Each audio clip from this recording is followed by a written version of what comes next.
If a missile from North Korea or China ever heads toward the United States, there's one place that could decide the outcome in seconds. Far out in the Pacific, on the island of Guam, a heavily fortified base stands as America's first line of defense. Inside, highly trained service members operate the Aegis Ashore system, an advanced network designed to track and destroy threats in midair.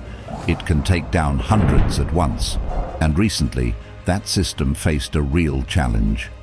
What happened next? Let's get into it.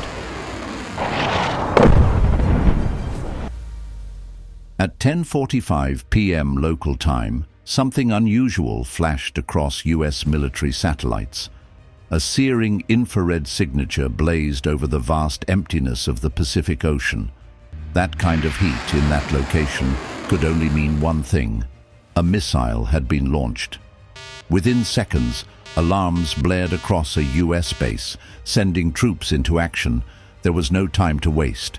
At speeds exceeding 5 times the speed of sound, the incoming missile would reach its target in mere moments. The challenge wasn't just detecting it, but taking it down before impact. This is where America's latest technological marvel comes in: the AN/TPY-6 radar. Part of the advanced SPY radar family, this massive system is unlike anything that came before it. Each of its 4 towering phased arrays, standing nearly 60 feet tall, sweeps the sky in a full 360-degree arc, detecting threats as far as 1,000 miles away. Some suspect the real range is even greater, but its most impressive feature? Precision. For decades, military radars faced a trade-off. They could see far or see clearly, but never both at the same time.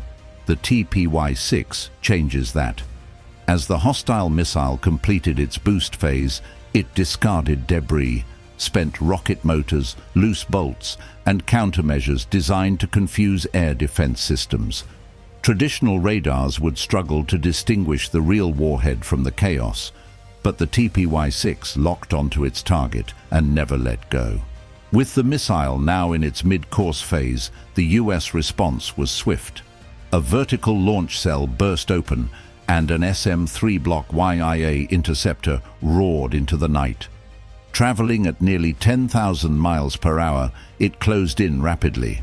Unlike traditional missile interceptors that explode near their targets, this one had a different strategy. At the last moment, a kinetic warhead detached from the SM-3 adjusted its trajectory and smashed directly into the incoming missile. In an instant, the threat was obliterated, its shattered remains plunging into the dark waters below. Despite the intensity of the intercept, this event never made global headlines. The following is a sponsored ad by Good Life. Have you ever been electrocuted by an extension cord? Ever spilled water on one and feared the worst? Introducing the Good Life Safety Power Strip, the first of its kind with automatic power cutoff and a built-in drainage system to keep all components safe. No shocks, no short circuits, just worry-free power for your home and office. Stay powered, stay safe. Why? Because it wasn't an actual attack. It was a test, one of the most critical ever conducted at the US military's Aegis Ashore site in Guam. And it couldn't have come at a more crucial time. North Korea and China have been making rapid advancements in missile technology, escalating tensions in the Indo-Pacific to dangerous levels. On January 6, 2025, North Korea conducted its most alarming test yet. Near Pyongyang, Kim Jong-un and his top officials observed as a new missile, the Hwasong-16B, roared into the sky. North Korean state media claimed it was their most advanced missile ever, reaching an alleged speed of Mach 12 with solid-state fuel, making it faster and more capable than any hypersonic missile ever developed. While these claims are likely exaggerated, the real concern isn't the speed, it's the technology. For years, North Korea's missile program was hampered by outdated liquid fuel rockets, which required hours to prepare for launch. But now, with Russian support, they've mastered solid fuel technology, making their missiles faster to deploy and harder to detect. The Hwasong 16B ultimately crashed harmlessly into the ocean, but that wasn't the point. The US knew this test wasn't just for show. If North Korea could fire one of these for real, American soil could be at risk. That's why Guam is more important than ever. Strategically located, Guam is roughly 2,000 miles from both North Korea and China, far closer than the US mainland, which sits nearly 6,000 miles away. At the speed missiles travel, minutes matter, and a forward base like Guam gives the US a critical first line of defense. But there's another reason this island is vital. It sits in what military strategists call the second island chain. The first island chain, which includes the Spratly and Paracel Islands, has been heavily contested due to China's aggressive territorial claims in the South China Sea. If a conflict erupts, China's goal would be to dominate this first chain, pushing the US further back to the second island chain, where Guam is located. However, for the United States, holding the second island chain, comprising key locations like Japan, the Philippines, and, most importantly, Guam, isn't just about strategy, it's about survival. If a major conflict erupts, this is where the fight will begin. The process of turning Guam into a shield against potential attacks started back in 2013, when the US Army moved in its first wave of missile defense systems. The first layer of protection came in the form of Patriot missile batteries designed to protect the island itself. But Patriots alone weren't enough. That's why the Army followed up with the more advanced THAAD system, Terminal High Altitude Area Defense. Unlike the Patriot, THAAD specializes in taking down ballistic missiles in their final moments, intercepting them when they're hurtling toward their targets at blistering speeds. But Guam is just one node in a much larger network. Across the Pacific, the United States and its allies have spent years building an interconnected web of missile defense. South Korea and Japan, two nations with a direct stake in keeping Chinese and North Korean aggression in check, have been heavily investing in these systems. South Korea first received its THAAD battery in 2017, adding another layer of protection to its existing Patriot missile systems. But while these defenses are formidable, they don't operate in isolation. The US Army's forward-deployed 35th Air Defense Artillery Brigade works alongside South Korea's forces, ensuring seamless coordination between American and Allied defenses.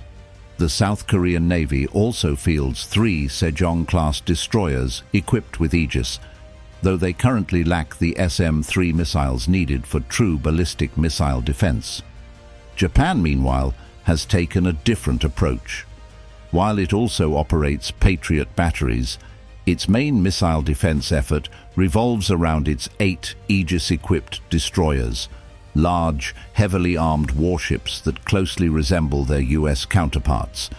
These vessels, which include ships from the Congo, Otago, and Maya classes, are armed with SM-3 interceptors capable of destroying missiles at the edge of space. But Japan hit a roadblock when it tried to bring Aegis ashore to its own soil.